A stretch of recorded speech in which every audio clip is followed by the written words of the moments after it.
পৃথিবীর ইতিহাসে যত মানুষ পৃথিবীর পট পরিবর্তন করেছে তারা আপনার আমার মতো সাধারণ মানুষ। অতএব আপনারা যদি চান আমাদের প্রিয় বাংলাদেশকে সাজাতে, আপনাদের দ্বারা অনেক কিছু সম্ভব। কোনো ভালো মুসলমান কি তার স্ত্রীকে গালিগালাজ করতে পারে, তুই-তোকারি করতে পারে?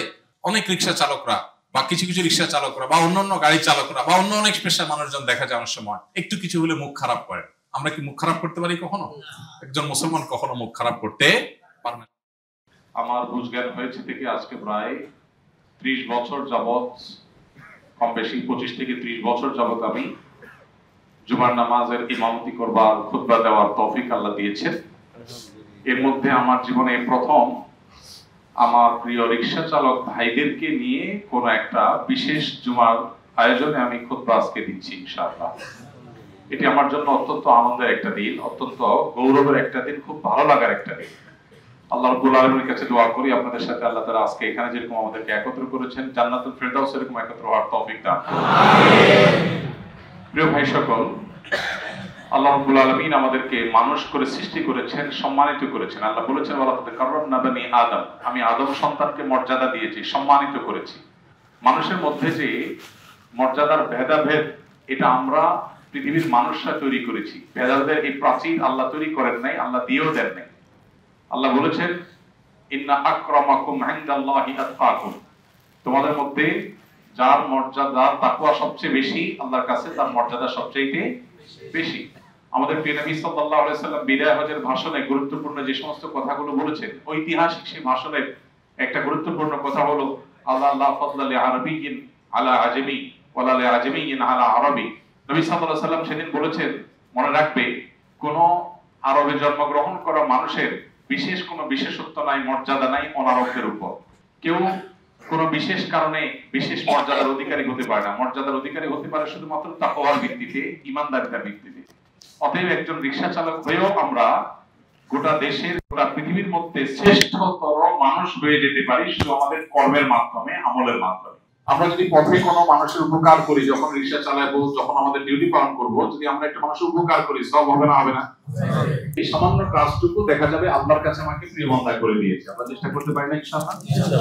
একজন মানুষ স্বার্থপরের মতো সবকিছু দেখে চলে গেল, সে যা দেখেছে সেটাকে সংশোধন করে নাই। সে একটা জিনিসকে সংশোধন করতে পারে, এটা করলো না, কিন্তু আপনি করলেন। তাহলে সেক্ষেত্রে আল্লাহর কাছ থেকে রিওয়ার্ড বা পুরস্কারটা আপনার পাওয়ার সুযোগ আছে না নাই? আল্লাহ আমাদের সবাইকে সেই সুযোগ গ্রহণ করার তৌফিক দান করুন। প্রিয় ভাইরা আমার, পৃথিবীর ইতিহাসে যত মানুষ পৃথিবীর পট পরিবর্তন করেছে তারা আপনার আমার মতো সাধারণ মানুষ। এই সাধারণ মানুষ যাদেরকে সমাজের মানুষ মনে করে গরিব বা দুস্থ বা অসহায় বা অশিক্ষিত, এই মানুষগুলোকে যে সমস্ত সমাজগুলো একসময় হেয় প্রতিপন্ন করত, ছোট চোখে দেখতো, পৃথিবীর ইতিহাস ঘেটে দেখলে দেখা যায়, কোরআন খুললে দেখা যায়, ইতিহাসে তারাই সমাজের পরিবর্তনের নায়ক হতে পেরেছেন। আল্লাহ কোরআনে বলেছেন যুগে যুগে নবী রাসূলরা যারা এসেছেন তাদের অনুসারীরা সাধারণত আপনার আমাদের মতো অসহায় এবং এই শ্রেণীর মানুষরাই বেশি ছিল। নবী রাসূলদেরকে তাদের বিরুদ্ধাচরণকারী অমুসলিমরা, মুশরিকরা, কাফিররা বলতো আমা নারাকা তাবাআকা ইল্লাল্লাযীনা হুম আরাদিলুনা বাদিয়ার রাই। তারা বলতো যে আপনি নবী বা রাসূল হয়েছেন, আপনার কথা যারা শুনে এরা তো দেখি গরিব, দুঃখী, অসহায়, সাধারণ মানুষজন। শিক্ষিত এলিট শ্রেণীতে আপনার কথা এত বেশি শুনে না, শুনে অল্প। আমাদের নবীজি সাল্লাল্লাহু আলাইহি সাল্লাম যখন দ্বীন প্রচার করেছেন তখন সমাজের বিত্তবানদের চাইতে অভাবী, দুস্থ, অসহায় বা যাদেরকে গরিব মা তুচ্ছ মনে করা হতো, তারা বরং বেশি ইসলাম গ্রহণ করেছে। তাদের আত্মত্যাগ বেশি হয়েছে, যার ফলে ইসলামের সুফল দুনিয়াতে বেশি পাওয়া গেছে। অতএব আপনারা যদি চান আমাদের প্রিয় বাংলাদেশকে সাজাতে, আপনাদের দ্বারা অনেক কিছু সম্ভব।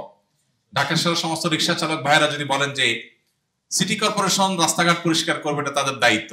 আমি একজন মুসলমান হিসেবে আমার নবীজি বলেছেন ইমানের 70-এর বেশি শাখা আছে। এর ভিতরে একটা হলো ইমাতাতুল আযা আনিত তারিক, রাস্তায় কোনো জিনিস পড়ে থাকলে কারোর কষ্ট হতে পারে সেটা আমি সরায় ফেলবো। একজন একটা চিপস খেয়ে ঠোঙাটা ফেলে চলে গেছে, আমি যদি তুলে এটাকে জায়গা মতো ফেলি, সব হবে কি হবে না? এটার জন্য কি টাকার দরকার আছে? বিনা টাকাও তো আমি আল্লাহর কাছে সওয়াব কামাইতে পারি। আমরা সবাই যদি এরকম দায়িত্বশীল হয়ে যাই তাহলে আমাদের সমাজটা সুন্দর হয়ে যাবে ইনশাআল্লাহ। আমাদেরকে সমাজ স্বীকৃতি যদি নাও দেয়, আমাদের আল্লাহ ঠিকই স্বীকৃতি দিবেন ইনশাআল্লাহ। একজন মুসলমান হিসেবে আমাদের নিজের কাজের প্রতি নিজের মর্যাদা বোধ থাকতে হবে, আত্মসম্মান থাকতে হবে। হীনমন্যতা আমাদের মধ্যে কাজ করা চলবে না।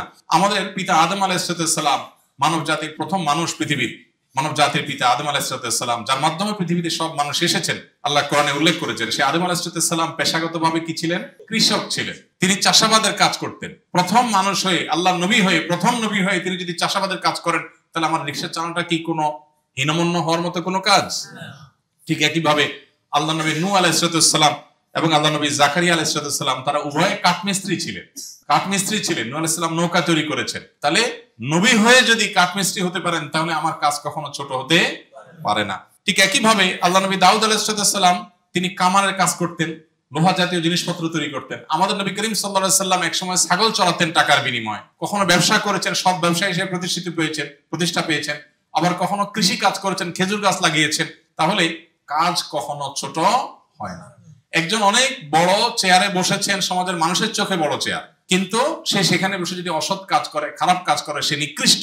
আরেকজন রিকশার পেডেল মারছেন রাস্তায়, কিন্তু তিনি সৎভাবে উপার্জন করেন, 2 নম্বরই করেন না, প্রতারণা করেন না, মিথ্যা বলেন না, ধোঁকা দেন না, কারোর কষ্ট দেন না, কারোর কোনো কিছু মেরে খান না, অন্যায় আচরণ করেন না, বাসায় পরিবারের সাথে ভালো আচরণ করেন, মুসলমান সাহেব 5 ওয়াক্ত নামাজ পড়েন, এই লোকটা আল্লাহর কাছে ওই তথাকথিত বড় চেয়ারে মানুষের চাইতে বেশি সম্মানিত।